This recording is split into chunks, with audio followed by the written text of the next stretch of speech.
Shalom Bapak Ibu terkasih, semua yang dikasih dan mengasihi Tuhan Yesus Kristus, selamat pagi. Dari Sorong, Papua Barat, saya bersyukur Bapak Ibu sekalian semua tetap sehat dan semangat.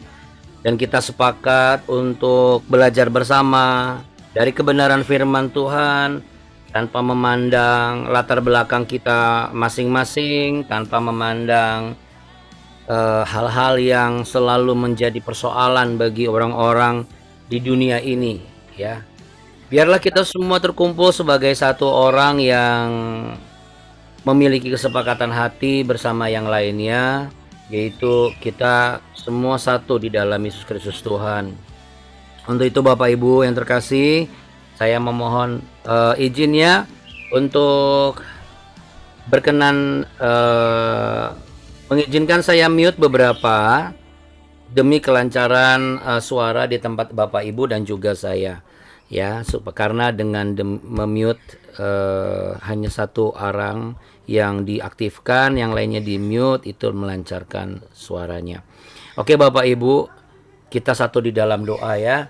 Barangkali ada yang akan tugas keluar kota pada hari ini, atau ada yang akan dilakukan tindakan medis pagi ini ya, seperti yang harus dilewati oleh putri dari Ibu Yani ya, semalam WA ke Albuna. Lalu kemudian juga sudah menyampaikan bahwa jam 9 ini memang harus dilakukan tindakan medis atas salah satu hal yang sedang dialami oleh putri dari Ibu Yani, yaitu Kak Petris.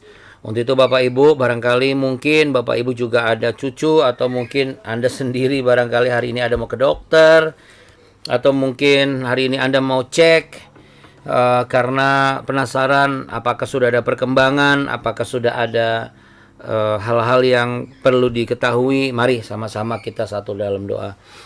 Tapi sebelumnya ada satu ayat firman Tuhan yang Tuhan sematkan tadi malam, dan boleh kita baca, tertulis dalam Mazmur 73:28 yang berbunyi, "Tetapi aku suka dekat pada Allah.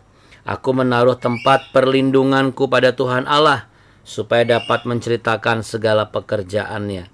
Jadi kita boleh percaya, sekalipun kita ke dokter, sekalipun kita bekerja, sekalipun kita berusaha buka toko, kita punya karir yang membuat kita kaya, yang membuat kita berhasil, yang membuat kita dipandang orang, itu bukan karena apa yang sudah kita capai, tetapi itu semua adalah pekerjaan Tuhan yang Tuhan turut letakkan di dalam kehidupan kita.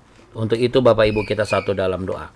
Bapa kami dalam sorga, dikuduskanlah namamu, datanglah kerajaanmu, jadilah kehendakmu di bumi seperti di surga.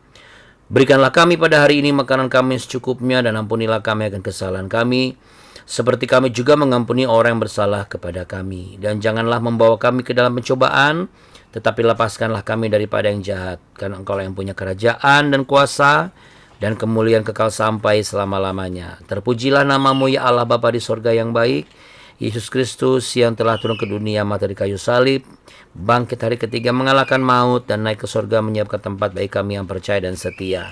Pagi hari ini, selain pujian penyembahan kami, selain permohonan kami, selain rasa syukur kami bawa ke hadapan-Mu, bahwa di mana jam 9 pagi ini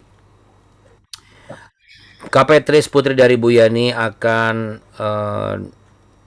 dilakukan tindakan medis, sesuatu yang terjadi atas bagian tubuhnya. Tuhan, kami yakin dan percaya kalau operasi itu harus dilakukan, biarlah itulah pekerjaan tangan Tuhan, bukan pekerjaan tangan manusia atau dokter, tetapi itu pekerjaan tangan Tuhan lewat tindakan medis tersebut. Namun jikalau Tuhan berkehendak, oleh bilur-bilur-Mu kami yakin dan percaya Engkau sendiri akan mengoperasi Kak Petris, sehingga bagian yang harus diangkat itu Tuhan angkat, dan dalam nama Tuhan Yesus Kristus, bahwa tidak ada perkara yang mustahil menjadi perkara yang tidak mustahil, itu bisa terjadi Tuhan, Karena Tuhan Yesus, kami yakin dan percaya bahwa jikalau Engkau berkenan, datanglah kerajaan-Mu, dan jadilah kehendak-Mu, sehingga Engkau sendiri yang mengerjakan itu. Engkau sendiri yang lebih dulu mengerjakan itu, yang mengangkat itu Tuhan. Dalam nama Tuhan Yesus Kristus, biarlah kami semua boleh bersyukur dan tetap berkeyakinan penuh dan teguh bahwa tangan Tuhan yang bekerja. Engkau memberkati Bu Yani dan juga Pak Nathan sebagai orang tua. Memberkati juga Kak Petris, supaya Kak Petris tetap semangat, tetap percaya dan berserah kepada Tuhan. Dan biarlah Kak Petris boleh merasakan, bahkan kalau Tuhan berkenan untuk meluputkan Kak Petris dari pisau bedah, bahwa Tuhan sendiri yang mengangkat itu, Tuhan sendiri yang mengeluarkan itu. Kami yakin dan percaya, biarlah itu semuanya kehendak-Mu saja ya Bapa.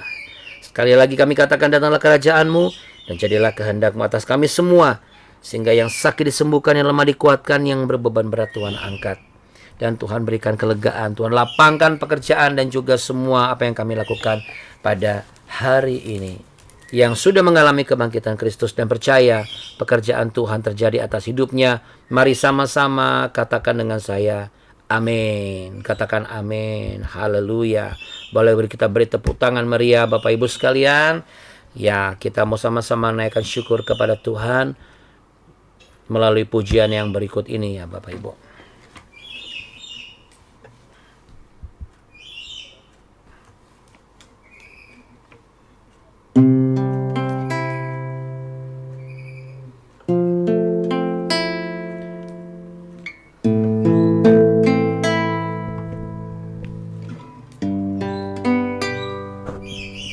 Bapa,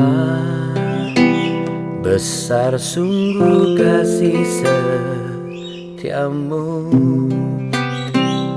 nyata sungguh perlindunganmu, tak satu kuasa mampu pisahkan aku dari kasih-Mu. Bapa, ajarku selalu hormati-Mu,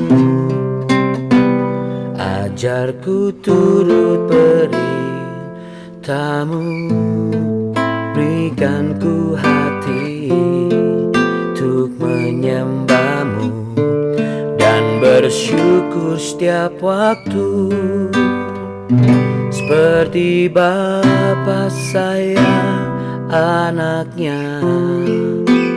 Demikianlah Engkau mengasihiku, Kau jadikan biji mata-Mu, Kau berikan semua yang ada padamu, seperti Bapa sayang anaknya. Demikianlah Kau menuntun langkahku, hari depan indah Kau beri, rancangan-Mu yang terbaik bagiku.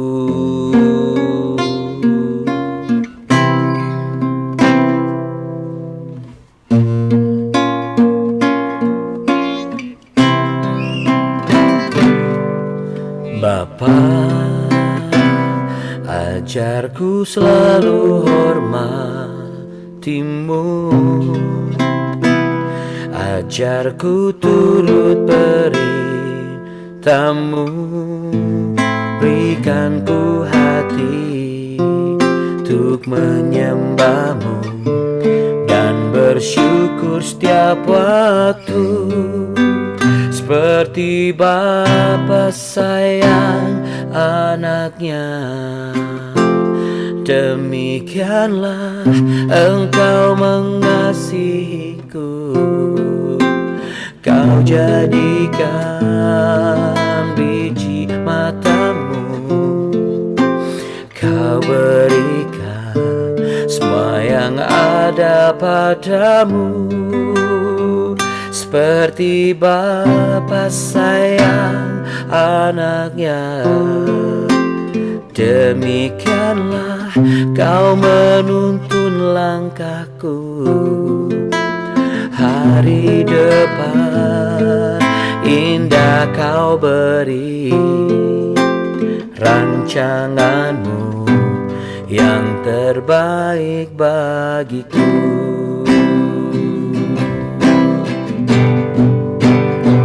Seperti Bapa sayang anaknya, demikianlah engkau mengasihiku. Kau jadikan biji matamu, kau berikan semua yang ada padamu. Seperti Bapa sayang anaknya, demikianlah kau menuntun langkahku. Hari depan indah kau beri, rancanganmu yang terbaik bagiku.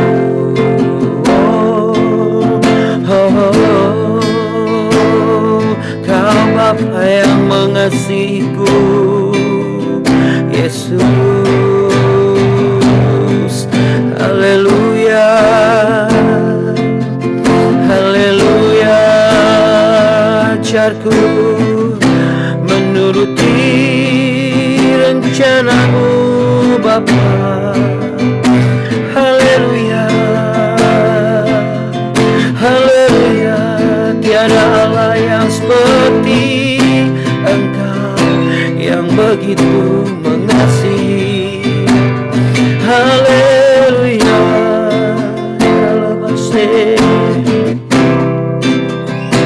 haleluya.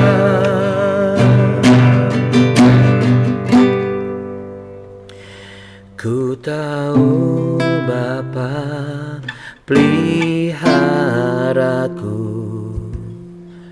Dia baik, Dia baik.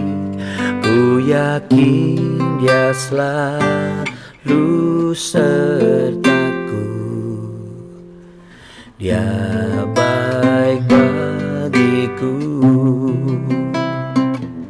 Lewat badai cobaan, semuanya mendatangkan kebaikan. Ku tahu Bapa peliharaku, Dia baik bagiku. Lewat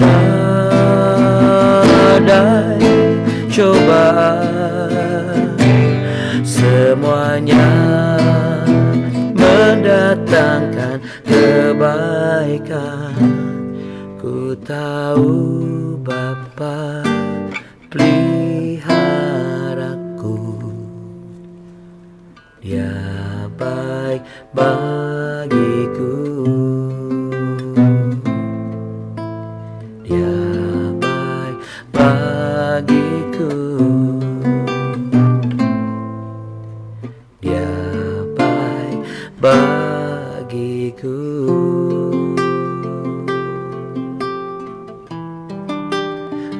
Terima kasih Tuhan.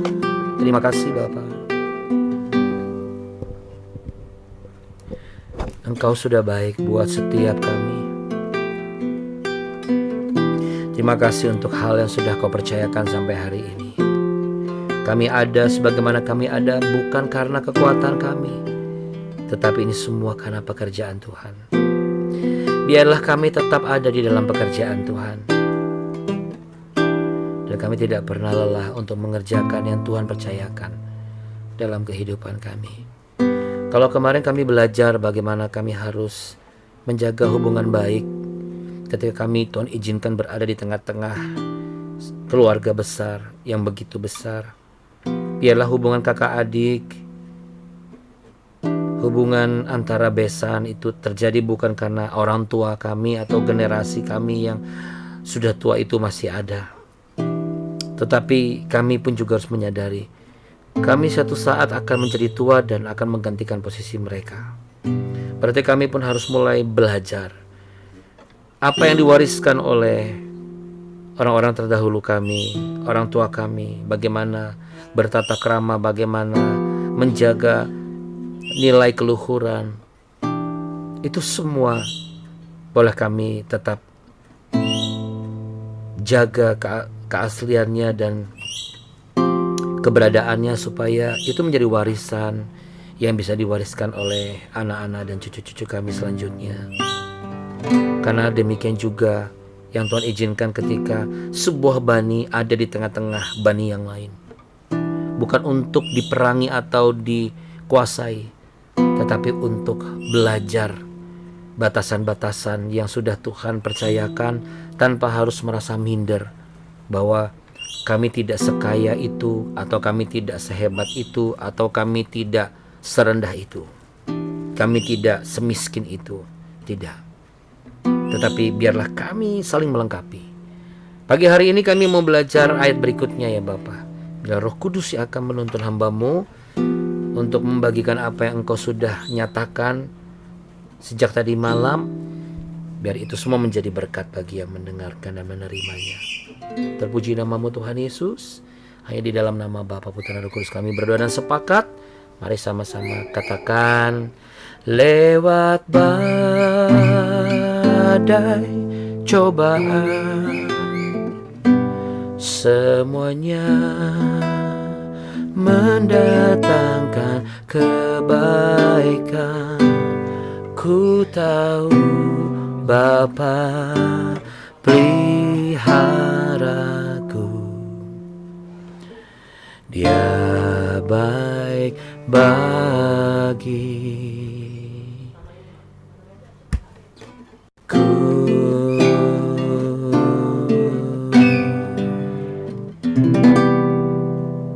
Katakan haleluya, haleluya. Puji Tuhan, amin. Kita beri tepuk tangan untuk Allah kita yang sangat baik, haleluya. Ya, supaya tidak lupa kita katakan sama-sama yuk Bapak Ibu. Aku punya Bapa yang apa? Baik. Lalu sangat baik, teramat baik, selalu baik. Siapa namanya? Yesus Kristus namanya. Kasih tos dulu di depan kamera, kasih tos kanan kiri. Buat yang ada di sebelah kita, kalau nggak ada, kasih taruh dalam dada. Aku tidak boleh lupa ya. Bapak Ibu juga nggak boleh lupa. Oke, itu sebabnya kita setiap pagi wajib untuk ketemu, perlu untuk ketemu. Bukan karena ini biar si abunanya ini kelihatan banyak yang ngikutin. Bapak Ibu, kalau banyak yang ngikutin bukan di Zoom Bapak Ibu, di Instagram sama di YouTube, ya kan? Sekalian dapat duit gitu. Tapi bukan itu tujuan saya. Karena itu juga bukan itu tujuan Tuhan. Ya. Kalau Tuhan mau berkati saya, enggak cara seperti itu, cara yang lain. Ya kan? Saya tidak akan tolak terima berkat. Sekali lagi kemarin ada yang tanya, Abuna kenapa enggak sih di YouTube? Saya bilang, belum, Tuhan belum gerakan di situ. Mungkin satu saat ya. Saya bukan mengatakan, oh enggak akan di YouTube ya. Enggak tahu kalau Tuhan nanti gerakan ke sana. Tapi kalau Bapak Ibu mau lihat YouTube ya ketik aja Solusi TV. Bapak Ibu malah bisa nonton kisah nyata, bisa dapat pengajaran yang Tuhan sampaikan, yang juga saya sampaikan di sana. Ya. Tapi kalau untuk pertemuan pribadi kayak begini ya di Zoom aja. Gitu Bapak Ibu sekalian ya. Oke, kita mau bahas mengenai Yosua ya. Jadi Bapak Ibu yang sempat bertanya sudah dapat jawabannya ya. Supaya apa? Supaya melatih diri Bapak Ibu. Ya kalau kita bisa bangun pagi sekolah, kita bisa bangun pagi waktu kerja, sebelumnya nganggur, terus kemudian supaya bisa mendapat perhatian dari bos, kita langsung bangun pagi, subuh malah Kalau perlu 1 jam sebelum waktunya berangkat, kita sudah berangkat. Kalau perlu itu kantor belum buka, kita udah nongkrong di depan kantor. Ya, ya orang bilang ini ambil hati nih. Ya tapi kita nggak boleh nggak boleh sangkal itu. Perkara ngambil hati itu nggak boleh sangkal itu. Itu ada kok di dalam kehidupan setiap kita. Kita nggak boleh sangkal itu, ya. Karena kalau kita sangkal itu kita munafik, Bapak Ibu. Oh jadi kita boleh ngambil hati. Ya kalau ngambil hatinya Tuhan masa nggak boleh? Saya terus terang kalau misalnya ditanya, Bunda ngapain sih bangun pagi-pagi? Ya sekarang jawabannya ya, saya mau ngambil hatinya Tuhan terus terang. Karena gini, karena manusia aja ngambil hati ke orang gitu. Ya kan contoh, Anda tidak akan mungkin bisa naik gaji atau naik jabatan kalau misalnya Anda nggak bisa ngambil hati atasan Anda, kan gitu kan? Iya dong. Ibarat apalagi tahun depan nih yang misalnya mau coba terjun politik. Ya, kalau saya ada 2 hal Bapak Ibu yang saya belum berani lakukan kecuali Tuhan yang suruh. 2 hal mengenai terjun ini. Yang pertama adalah terjun ke dunia politik dan terjun payung. Itu saya dua-duanya ngeri Bapak Ibu ya.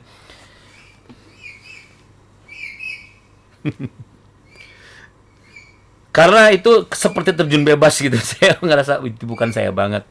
Tapi kalau bicara mengenai sudah dipercaya, ya mau nggak mau kita harus lakukan kan. Nah sama, seandainya nih misalnya istri tiba-tiba dibukakan usaha sama suami udah punya usaha. Itu kan sama seperti yang kita baca kemarin ya, kita baca aja ya. Takutnya kemarin ada yang ke-skip. Ini menarik ini yang Roh Kudus ungkapkan di Yosua ini. Kita banyak belajar. Sampai kapan Abuna kita belajar Yosua? Ya sampai habis Yosuanya, habis itu ya kita tunggu dulu callingan berikutnya ya. Tuhan suruh kita belajar di mana. Oke, sebentar ya. Kita baca di Yosua pasal 16 ayat 1 sampai 9 dulu. Ya, nanti 10-nya baru kita baca. Kita baca sampai 9 dulu. Milik pusaka Efraim dan Manasye. Kemudian keluarlah undian bagi Bani Yusuf. Batas mereka mulai dari sungai Yordan dekat Yeriko di sebelah timur mata air Yeriko, melalui padang gurun yang milik dari Yeriko, yang naik ke Yeriko, dari Yeriko ke pegunungan ke Betel, keluar dari Betel menuju ke Luz, terus ke daerah orang Arki ke Atarot, turun ke barat ke daerah orang Yaflet sampai daerah Bet Horon Hilir, dan selanjutnya sampai Geza dan berakhir di laut. Demikianlah Bani Yusuf, yakni suku Manasye dan suku Efraim menerima milik pusaka. Daerah Bani Efraim menurut kelompok mereka ialah demikian. Batas milik pusaka mereka ke timur ialah Atarot Adar sampai Bet Horon Hulu. Ke barat batas itu keluar di sebelah utara Michnetat. Kemudian batas itu membelok ke timur ke Ta'anat Silo. Dan dari sana terus sampai ke sebelah timur Yanoah. Turun dari Yanoah ke Atarot dan Naharat, menyinggung daerah Yeriko dan keluar ke sungai Yordan. Dari Tapua batas itu terus ke barat sungai Kana dan balik ke laut. Itulah milik pusaka suku Bani Efraim menurut kelompok mereka. Selanjutnya bagi Bani Efraim ditentukan kota-kota terpisah di tengah-tengah milik pusaka Bani Manasye.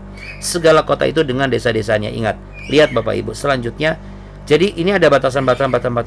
Lalu kemudian si Bani Efraim ini berada di tengah-tengah milik pusaka Bani Manasye. Berarti batasan-batasan itu berada di tengah-tengah daerahnya Manasye. Apakah Bani Manasye lebih besar dan lebih kaya? Bukan berarti begitu. Berada di tengah-tengah, lalu di luarnya itu lebih luas, bukan berarti dia lebih kaya atau lebih besar.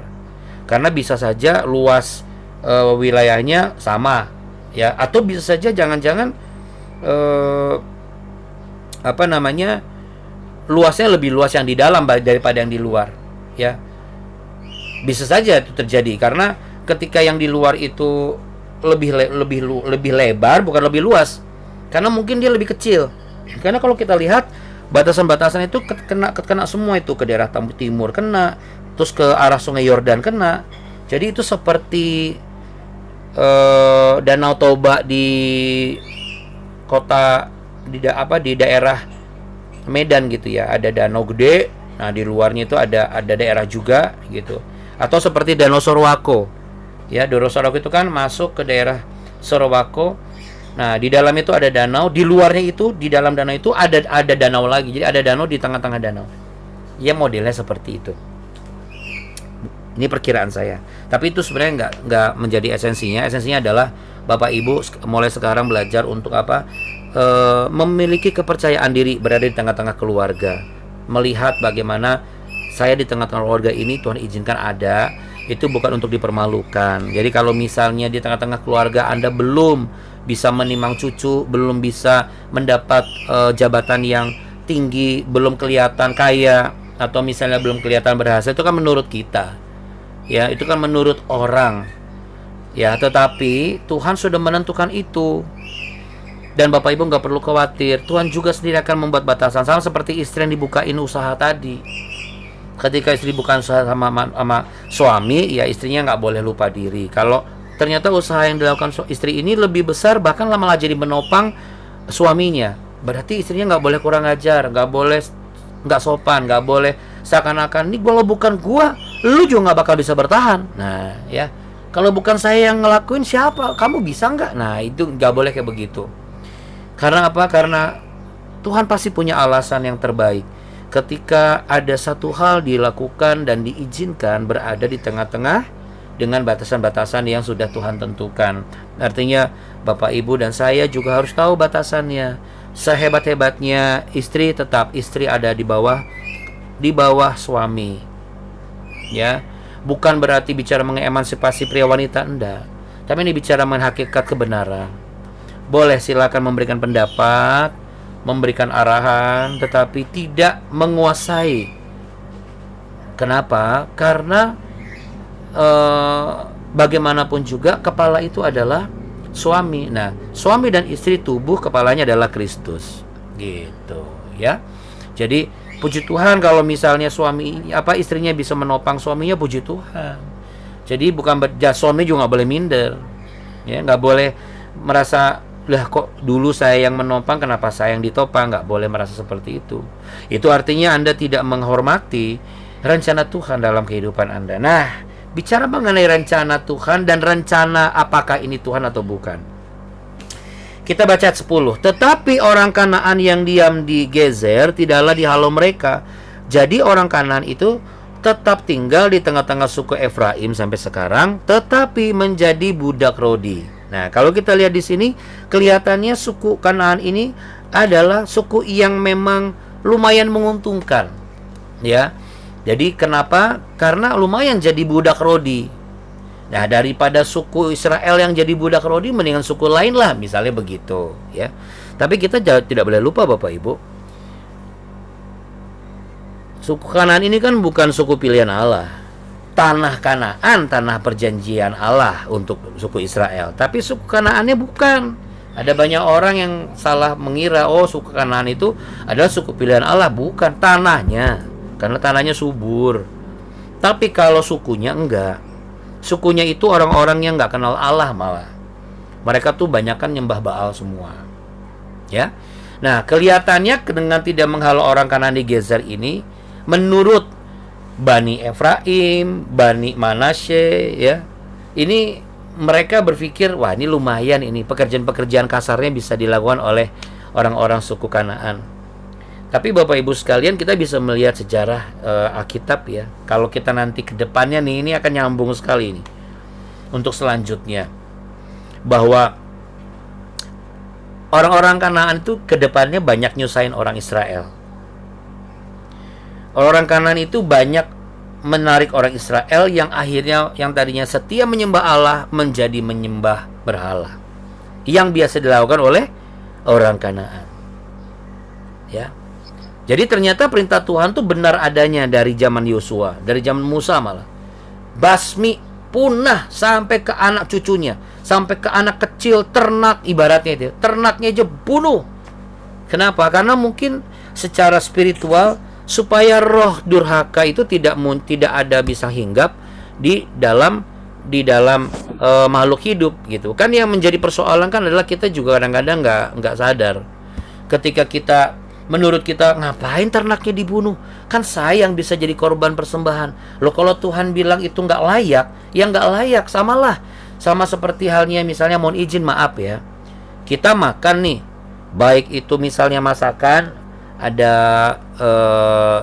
babi apa, kaki babi kecap, lalu cukyok, lalu kemudian ada babi panggang sama daun singkong yang pakai santan sama sambal terasi itu yang agak asam-asam pedas itu, yang suka biasa dilapo itu, lalu kemudian sama buah-buahan, tapi itu semua bekas sembayangan. Pasti nggak boleh, karena di dalamnya ada rohnya. Sama seperti Musa Yosua kan, basmi sampai ke anak-anaknya, ke wanita-wanitanya, sampai ke ternak-ternaknya. Kenapa? Segala yang hidup itu pasti ada rohnya. Kalau nggak mungkin Yesus mengusir iblis larinya ke babi. Betul nggak Bapak Ibu? Iya. Cuman mereka nggak mau nyurut. Suku Kanaannya dibiarin. Dibiarin apa? Dibiarin hidup. Makanya perintah Tuhan itu sebenarnya benar adanya Bapak Ibu. Jadi ketika Bapak Ibu hari-hari ini, mungkin kita kan nggak bisa ngeliat masa depan nih Bapak Ibu ya. Kita nggak bisa ngeliat masa depan, tapi Tuhan bisa melihat. Ya, boleh salot tangan-tangan di dada sama-sama. Yuk sama-sama pejamkan mata, bilang begini, saya tidak bisa melihat masa depan, tetapi Tuhan bisa melihat. Saya percaya Tuhan merancangkan damai sejahtera dan sukacita bagi anak-anaknya. Saya harus percaya dan tetap taat atas segala rencana yang Tuhan izinkan saya jalani. Ya, buka matanya. Ya. Supaya apa Bapak Ibu? Bapak Ibu nggak lupa. Kalau Bapak Ibu cuma dengar sambil tutup mata tapi nggak ngulangi lagi, nanti Bapak Ibu lupa matiin Zoom karena ketiduran. Enggak ya? Aduh, jadi Bapak Ibu yang terkasih, pagi hari ini mungkin kita melihat begini, udahlah, janganlah dibuang, itu sayang itu dibuang. Menurut kita, jangan-jangan yang kita anggap berguna ini ternyata nggak seberguna itu. Kelihatannya menguntungkan, padahal malah bisa bikin kita buntung. Anak-anak misalnya pacaran, sudahlah, biarlah explore. Yang penting kan dia tetap setia ikut. Nanti kan bentar lagi dia akan sudah CD. Nggak usahlah kita pusingkan lagi. Biarlah dia menarik yang sana, tarik ke dalam. Menurut kita tarik ke dalam. Tapi kalau yang di dalam udah cekot-cekot, udah cenut-cenut, akhirnya malah ketarik keluar, kedorong keluar. Gak bisa. Dia pun juga mau ngambil hati kita. Dan kalau hati ini sudah terambil, repot Bapak Ibu. Karena apa? Apa yang ada pada di sini diberikan ke sana. Nah, itulah gunanya bangun pagi kalau kita ngambil hati Tuhan. Supaya apa yang ada pada Tuhan diberikan kepada kita. Amin. Amin. Apa sih yang tidak bisa Tuhan lakukan? Coba. Segala hal bisa kok. Termasuk bagaimana Tuhan buat saya bertahan. Bisa kok. Ya. Sekalipun misalnya, jadi sekarang supaya kita nggak merasa kecewa, ya, nggak merasa mudah sekali dikecewakan. Pokoknya bagaimana supaya saya bisa bertahan. Bertahan dalam tekanan pekerjaan yang Tuhan masih percayakan hari-hari ini. Ya. Bertahan bagaimana supaya Tuhan belum izinkan dibukakan kandungan, dibukakan mujizat, dibukakan kesembuhan. Tetapi bagaimana saya bertahan Tuhan? Bertahan bersama dengan Tuhan. Tuhan harus ada di dalam tengah-tengah kita, di diri kita ini. Dan kita harus jaga hubungan kita dengan Tuhan, yaitu dengan diri kita sendiri. Rawat Bapak Ibu. Jaga ya. apa yang ada pada kita. Untuk itu Bapak Ibu, kalau memang ada hari ini ketemu sama orang, mau terima orang kerja, kelihatannya sih ini menguntungkan jadi karyawan atau karyawati. Tapi kalau bikin masalah lebih baik nggak usah. Karena Tuhan pasti sediakan yang lain. Ke orang ini aja udah, ke sini saja tulang. Nanti siapa tahu itu nanti minum cairan itu, nanti anakmu itu bisa hamil. Kelihatannya menguntungkan Bapak Ibu. Tapi kalau itu kau lakukan, engkau sedang melakukan pemutusan hubungan yang intim itu dengan Tuhan. Kan masih ke gereja, Abuna. Ini bukan masalah ke gereja atau enggak. Ini masalah bagaimana darah Kristus sudah menyucikan Bapak Ibu dan saya. Lalu kita putuskan dengan apa? Kita berzina, kita nggak setia, kita pakai kuasa lain. Kan demi kebaikan. Loh, itu yang saya bilang tadi. Suku Kanaan itu kan demi kebaikan jadi budak rodi. Tapi apa hasilnya?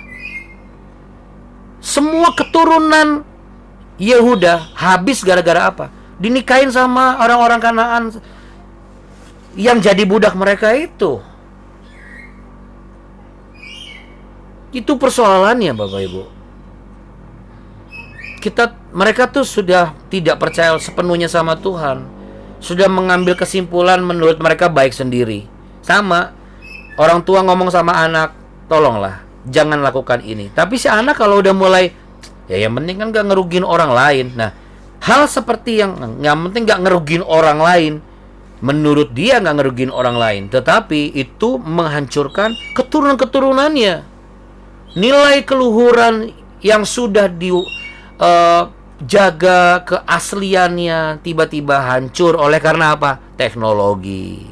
Lihat bagaimana kalau di dalam keluarga sudah ada malas lah, opung lah, ngapain sih kumpul-kumpul keluarga ini itu, sudah nggak zaman. Nah, berarti itu hati-hati. Coba diarahkan lagi, dikumpulkan lagi, kekerabatan dikumpulkan lagi, buat solid lagi, ya.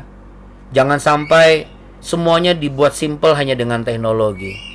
Ya Bapak Ibu. Ya untuk itu Bapak Ibu sekalian, kecuali kalau yang berguna seperti ini kan nggak mungkin Bapak Ibu saya kirim ke Sorong atau saya ke Medan gitu. Kecuali kalau saya diundang ke gereja Bapak Ibu gitu ya. Di gereja Bapak Ibu ngomong ke gembalanya, oh undang Abuna ini khotbah, itu beda. Tapi kalau kita ke pertemuan Zoom harus di kota kita masing-masing, buset. Kecuali kalau bukan Tuhan sendiri yang akan menyediakan lumbung-lumbungnya sih nggak apa-apa ya. Tapi kalau itu bukan cara seperti itu ya. Ini praktis betul. Tapi kalau ini tidak bisa menggantikan keluhuran nilai budaya, keluhuran nilai sebuah kebenaran dalam beribadah. Tapi ini bisa membantu Bapak Ibu. Bagaimana Bapak Ibu dan saya bisa bertemu ya kan setiap pagi, menjaga hubungan itu. Mari Bapak Ibu, dua hal. Yang pertama adalah jagalah hubungan kita di dalam keluarga seperti kita menjaga hubungan kita dengan Tuhan, yaitu dengan menjaga kualitas hubungan kita dengan diri kita sendiri. Kita harus hormati diri kita sendiri supaya kita bisa hormati Tuhan, kita bisa hormati orang lain. Ya, satu. Yang kedua adalah bagaimana kita juga harus melihat kalau itu menguntungkan, jangan melihat sekarangnya. Apakah ini menguntungkan? Jangan-jangan menguntungkan sekarang, padahal ini membuat kita buntung di kemudian hari. Kalau anak-anak kita dekat, kalau udah bukan seiman, lebih baik tidak usah kalau belum terjadi pertunangan. Menurut saya, hemat saya seperti itu. Kita jangan campur adukan dengan, tapi kalau rencana Tuhan bagaimana? Ya itu lain cerita ya. Karena untuk menentukan rencana Tuhan atau bukan, hati-hati. Kita aja naluri kita ngambil hati Tuhan, ngambil hati atasan kita. Datang subuh-subuh, kantor belum buka, atasan kita nongol, hebat ini orang. Nggak salah saya memperkerjakan dia, tapi lihat kesetiaannya. Apakah dia masih tetap bangun dan datang jam 4 pagi ke perusahaan itu? Ketika dia jadi di GM, apakah tetap melakukan hal yang sama? Kalau tetap melakukan hal yang sama, berarti dia benar seperti itu. Tapi kalau enggak, berarti dia cuma ngambil hati. Tapi biarlah kita semua sama-sama Bapak Ibu, kita ngambil hatinya Tuhan, iya. Karena kita butuh hatinya Tuhan. Dan kita harus setia dalam hal ini. Supaya apa? Supaya Tuhan yang akan menyelesaikannya. Jadi jangan sesali keadaannya, jangan sesali kenapa kita jadi besanan sama ini, kenapa kita kerja di sini. Jangan sesali. Hari ini tidak boleh ada penyesalan. Mari sama-sama kita berdoa. Hari ini tidak boleh ada penyesalan. Kebenaran yang kami dengar ini bukan untuk membuat kami merasa menyesal. Aduh, tahu begini Tuhan, kenapa sih kok nggak dari dulu saya dapat kebenaran ini? Bukan. Tapi kebenaran ini ada supaya apa? Supaya Bapak, Ibu, dan saya bisa menjadi pribadi yang menjadikan Yesus Kristus sebagai solusi atas hal-hal yang selama ini membuat kita bermasalah dan memiliki hal-hal yang selalu bentrok. Biarlah hari ini engkau bekerja dengan maksimal. Engkau memilih orang-orang yang akan menjadikan dirinya karyawanmu itu sebagai orang-orang yang tepat dan pilihan yang tepat. Jangan lihat hanya berguna nih mumpung sekarang nggak ada orang soalnya. Tapi jangan-jangan orang-orang ini justru yang akan menghancurkan hubungan rumah tanggamu, hubungan keluargamu. Hubunganmu dengan Tuhan pun juga hancur gara-gara pekerjaan itu atau gara-gara tim yang baru yang baru saja engkau jadikan. Biarlah rencana apa yang Tuhan ada ini kita ingat betul. Bapa, biarlah aku menjalani bersama dengan Engkau. Dengan kami bangun setiap pagi, kami mendengar kebenaran ini, kami menjaga hubungan kami dengan Tuhan. Benar, kami nggak malu, kami sudah mengambil hatinya Tuhan. Karena hanya itu yang bisa kami ambil. Karena berkat itu cuma Tuhan yang bisa memberi. Dan kami hanya bisa menerimanya. Dan biarlah kami menerima berkat keturunan atas anak-anak kami. Kami bisa menerima berkat keturunan atas istri kami. Kami bisa menerima keturunan atas menantu kami. Kami bisa menerima berkat damai sejahtera dan berkat kesehatan atas diri kami. Kami bisa menerima berkat mujizat dan berkat yang tak pernah kami pikirkan sebelumnya timbul di dalam hati dan kami dengar karena Engkau melihat kami mengasihi Engkau ya Bapa. Dan Bapak Ibu sekalian, demikianlah berkat Allah Abraham, Ishak dan Yakub. Terimalah Tuhan memberkati engkau dan melindungi engkau. Tuhan menyinari engkau dengan wajahnya dan memberi engkau kasih karunia. Tuhan menghadapkan wajahnya kepadamu, memberimu perlindungan, kekuatan, damai, sejahtera, dan hikmat kebijaksanaan. Dalam nama Bapa, Putra, dan Roh Kudus, mari sama-sama katakan amin. Amin. Kita beri tepuk tangan Bapak Ibu sekalian. Selamat bekerja, oke? Selamat beraktivitas, selamat melayani, Tuhan berkati.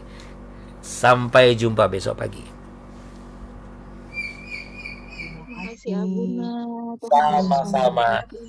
Sampaikan ke Kak Petris, Bu Yani. Jangan takut. Iya, jangan takut. Sama-sama Pak Jusman, sama-sama Pak Musa, sama-sama Bu Duma. Ini sebentar banyak. Sama-sama Bu Marta juga. Sama-sama untuk Pak Peno, Bu Hirma, dan semua yang ada di grup ini. Pak Immanuel Ginting, Bu Nova juga. Ada Bu Diano, Pak Yosef, Bu Merina Baban, Bu Mariana Sitepu. Juga ada Bu Betsy. Shalom, salam buat Pak Yori. Juga ya. Salam juga buat oh gitu. Buat Bapak ya. Bapak Luhutan salam ya, Pak Luhutan salam.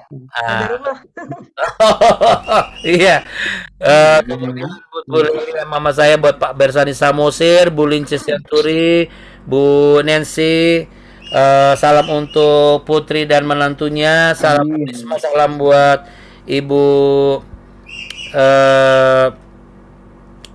buat putrinya Ibu. Ini kelamaan gak ikut BW ini putrinya Bu Risma ini. Kok saya jadi lupa nama putrinya Bu Risma siapa, Bu? Leonep. Iya itu dia. Bagaimana, masih sedang sibuk ya di bank ya? Ya, begitulah Pak. Iya. Enggak apa-apa lah Bu, biar jadi kepala bukan ekor ya. Biar nanti jadi penggantinya Bu siapa itu BI sekarang, Sri Mulyani. Penggantinya Bu Sri Mulyani. Amin Bu Risma. Amin. Tidak ada yang mustahil ya. Oke, lalu kemudian Pak Yosep, kemudian Bu Kartika, ini Abuni istri saya.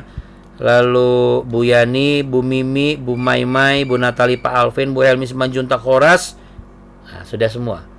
Bu Fania, Bu Sisilawati, Bu Biho, Chow An, Bumarda Situmorang. Oke deh.